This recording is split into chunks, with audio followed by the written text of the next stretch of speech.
What's inside the Great Pyramid?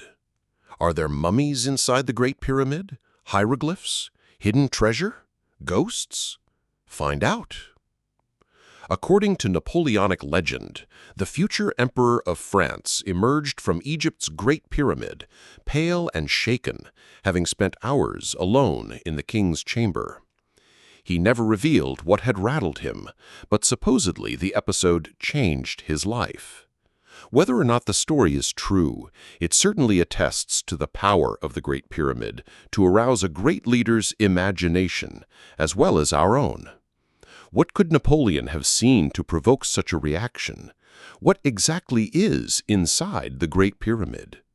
The plain answer is, well, not a lot, really. The Great Pyramid, or the Pyramid of Khufu, is the oldest and the tallest of the three pyramids towering over Giza. Constructed circa 2551 to 2528 BCE, it originally stood at 481.4 feet, or 147 meters, or about 45 stories. Its immense size makes it a marvel to behold. But the Great Pyramid and its neighbors, the pyramids of Khafre and Menkaure, are mostly just solid masses of stone. 2.3 million blocks of cut limestone, to be more precise, which is the approximate number making up the Great Pyramid. All three pyramids would originally have had an outer casing of lighter limestone, as seen on the cap of Khafre's pyramid. We can only imagine how the gleaming white limestone would have made the pyramids an even more dazzling spectacle than they are now. The pyramids of Giza, like the Egyptian pyramids that came before and after them, were royal tombs, a final resting place for their pharaohs or kings. They were often part of an extensive funerary complex that included queens' burial sites and mortuary temples for daily offerings. The pharaoh's final resting place was usually within a burial chamber underneath the pyramid.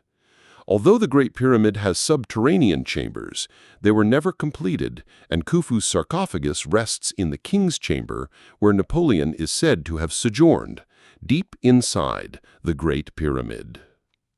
Like its neighbors, the Great Pyramid has very little open space inside its hulking mass. Napoleon would have reached the king's chamber through a very tight, ascending passageway, past the queen's chamber, a misnomer, and then through a taller, corbelled passageway called the Grand Gallery. Once inside the king's chamber, Napoleon would have seen that it was small and lined with thick granite blocks. The space would have been very austere, as Egyptians only began decorating burial chambers with hieroglyphic texts in later pyramids. Moreover, by the time of Napoleon's Egyptian campaign at the end of the 18th century, the pyramids would have long been plundered.